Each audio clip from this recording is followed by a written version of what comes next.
마음이 청결한 자는 복이 있나니 저희가 하나님을 볼 것이미요. 마태복음 5장 8절.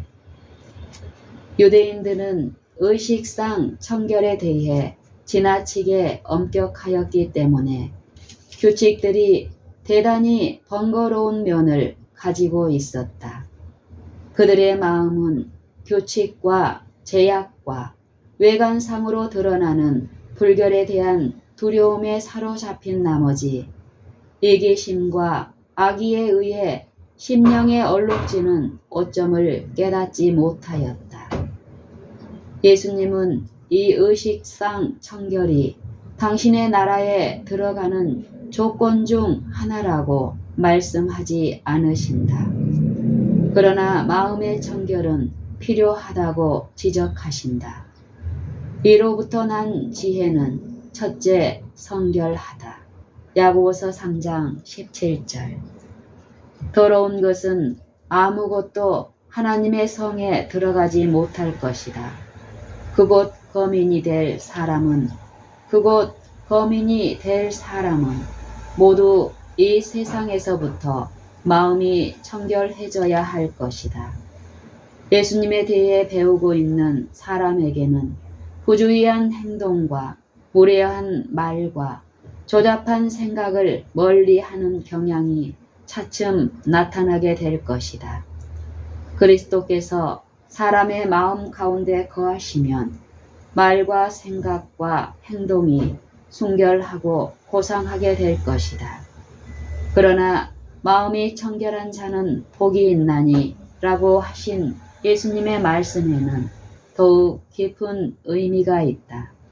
그것은 다만 한간에서 이해하는 의미의 순결, 다시 말해 감각적인 것에서 벗어나고 유욕에 더럽혀지지 않는 것만이 아니라 마음의 은밀한 목적과 동기가 진실하며 교만과 자아 본의에서 벗어나 겸손하고 사심이 없고 어린애같이 되는 것을 의미한다.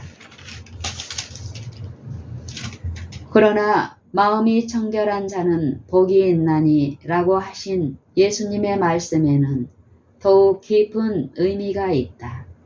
그것은 다만 한간에서 이해하는 의미의 순결, 다시 말하면 감각적인 것에서 벗어나고 유욕에 더럽히지 않는 것만이 아니라 마음의 은밀한 목적과 동기가 진실하며 교만과 자아 본의에서 벗어나 겸손하고 사심이 없고 어린아이 같이 되는 것을 의미한다. 성질이 같아야만 서로 이해할 수 있다. 만일 하나님의 품성의 원칙이 되는 자아 희생적 사랑의 원칙을 생애에 받아들이지 아니하면 그대는 하나님을 알 수 없다. 성질이 같아야만 서로 이해할 수 있다. 만일 하나님의 품성의 원칙이 되는 자아 희생적 사랑의 원칙을 생애에 받아들이지 아니하면 그대는 하나님을 알 수 없다. 사단에게 기만당한 마음은 하나님을 포악하고 잔인한 존재로 여긴다. 그래서 사람의 이기적 특성은 물론 심지어 사단의 이기적 특성까지도 자비하신 창조자의 특성으로 간주한다. 그분께서는 네가 나를 너와 같은 줄로 생각하였도다 고 말씀하신다. 시편 50편 21절. 하나님의 섭리가 전체적이고 징벌적인 성질을 나타내는 것으로 이해되고 있다. 그분의 충만한 은혜의 보고인 성경 역시 그렇게 이해되고 있다. 이 때문에 하늘처럼 높으며 영원에 이르게 하는 성경상 진리들의 영광을 분별하지 못하고 있는 것이다. 많은 사람에게 그리스도가 마른 땅에서 나온 줄기로 비치고 있다. 그들은 그분을 흠모할 만한 아름다운 것이 없는 분으로 생각한다. 이사야 53장 2절. 예수께서 인성을 입으신 하나님의 계시로 사람들 가운데 계셨을 때 서기관들과 바리새인들은 그분에 대하여 사마리아 사람이라 또는 귀신이 들렸다고 주장했다. 요한복음 8장 48절. 그분의 제자들까지도 그들의 마음 속에 있는 이기심 때문에 완전히 눈이 어두워져서 아버지의 사랑을 그들에게 나타내기 위하여 오신 그분을 좀처럼 이해하지 못하였다. 예수께서 사람들 사이에서 고독하게 다니실 수밖에 없었던 것은 바로 이러한 이유 때문이었다. 그분이 완전히 이해될 수 있었던 곳은 오직 하늘뿐이었다. 그리스도께서 영광 중에 오실 때 악한 자들은 그분을 바로 쳐다볼 수 없을 것이다. 그분의 임재의 빛은 그분을 사랑하는 자들에게는 생명이 되지만 불경한 자들에게는 죽음이 된다. 그분의 재림을 기다리는 것이 그들에게는 오직 무서운 마음으로 심판을 기다리는 것이 된다. 히브리서 10장 27절. 그분께서 나타나실 때 그들을 구원하기 위하여 돌아가신 그분의 얼굴을 피하게 해달라고 간구하게 될 것이다. 그러나 성령이 거하심으로 정결하게 된 마음에는 모든 것이 바뀐다. 그런 마음은 하나님을 알 수 있다. 모세는 여호와의 영광이 그에게 나타났을 때 바위 틈에 숨을 수밖에 없었다. 우리가 하나님의 사랑을 보는 때는 그리스도 안에 숨겨져 나타나지 않을 때이다. 그러나 성령이 거하심으로 정결하게 된 마음에는 모든 것이 바뀐다. 그런 마음은 하나님을 알 수 있다. 모세는 여호와의 영광이 그에게 나타났을 때 바위 틈에 숨을 수밖에 없었다. 우리가 하나님의 사랑을 보는 때는 그리스도 안에 숨겨져 나타나지 않을 때이다. 마음의 정결을 사모하는 자의 입술에는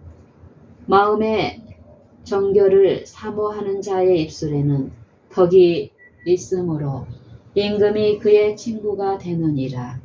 잠언 22장 11절. 우리는 지금 이 땅에서 믿음을 통해 왕이신 하나님을 바라본다. 매일의 경험 가운데서 그분의 섭리에 나타나는 선하심과 인자하심을 본다. 우리는 그분의 아들의 품성을 통하여 그분을 이해한다. 성령께서는 하나님과 또 그분이 보내신 분에 대한 진리를 잘 이해하고 마음에 받아들일 수 있도록 공개해 주신다. 마음이 청결한 자들은 하나님을 그들의 구속주로 받아들이되 새롭고 절친한 관계를 바탕으로 그렇게 한다.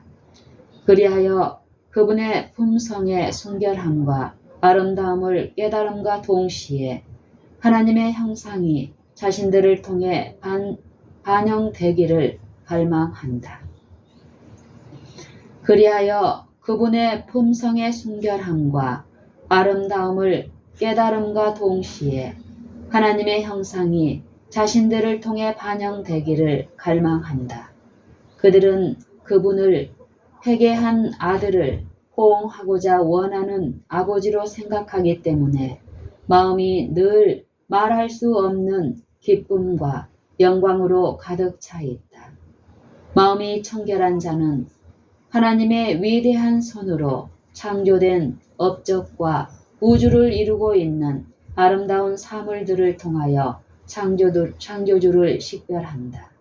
그들은 그분의 기록된 말씀을 통해 그분의 자비와 그분의 선하심과 그분의 은혜가 어떻게 나타나는지 더욱 분명히 알게 된다. 지혜 있고 현명한 자들에게 감추어진 진리들이 어린 아이들에게는 계시된다.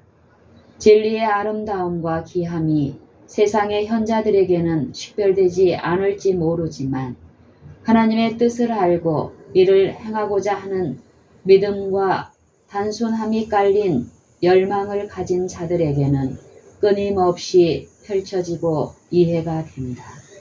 우리는 스스로 신의 성품에 참여하는 자가 되므로 진리를 분별한다. 마음이 정결한 자들은 하나님이 이 세상에서 그들에게 주신 시간 동안 마치 그분이 눈앞에 계신 것처럼 생애한다. 그들은 또한 아담이 에덴 동산에서 하나님과 동행하고 이야기할 때 그랬던 것처럼 장차 불멸의 상태에서 하나님을 직접 대면하여 보게 될 것이다. 우리가 이제는 거울로 보는 것 같이 희미하나 그때에는 얼굴과 얼굴을 대하여 볼 것이요. 고린도전서 13장 12절.